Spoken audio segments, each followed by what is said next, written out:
और मेरी सासू माँ का एक कहना है कि बेटी के यहाँ माँ नहीं आती, ऐसा रिवाज है इनके यहाँ पे। हमारे यहाँ पे उधर तो था नहीं, पर ठीक है, अब नहीं आएंगी मम्मी। आप भी ये वीडियो देख रही होंगी, मैं मुंह से तो नहीं बोल पाऊंगी क्योंकि मुझे कोई झगड़ा नहीं करना है।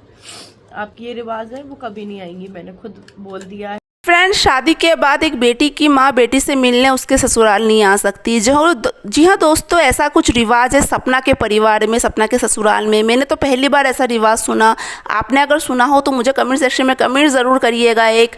जी हाँ दोस्तों, कहीं यही वजह तो नहीं थी कि सपना के ससुराल में जब भी सपना के मायके वाले सपना से मिलने आते थे, हमेशा ही सपना की सासू माँ चुप रह के इनडायरेक्टली तरीके से यही समझाना चाहती थी कि आप लोग यहाँ मत आओ, जो फाइनली इस बार साबित हो चुका है।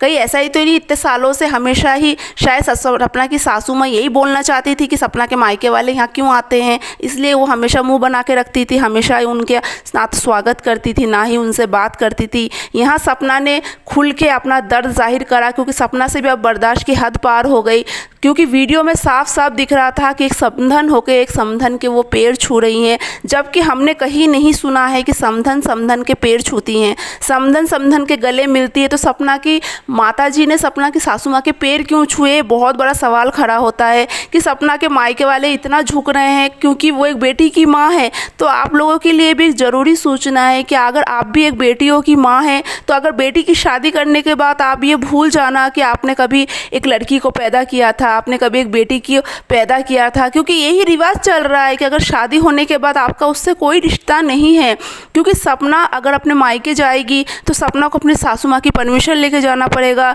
जो उनकी सासू माँ की अब मर्जी पर डिपेंड करता है कि उनको परमिशन देती हैं कि नहीं देती है, क्योंकि सपना की माताजी तो अब आ नहीं सकती। तो क्या यहीं ख़त्म हो जाता है माँ बेटी का रिश्ता? ऐसा बहुत ही बड़ा एक अजीब सा चीज़ देखने को मिला सपना के व्लॉग में, जो कभी किसी ने उम्मीद नहीं करी थी, जो हमने भी उम्मीद नहीं करी थी।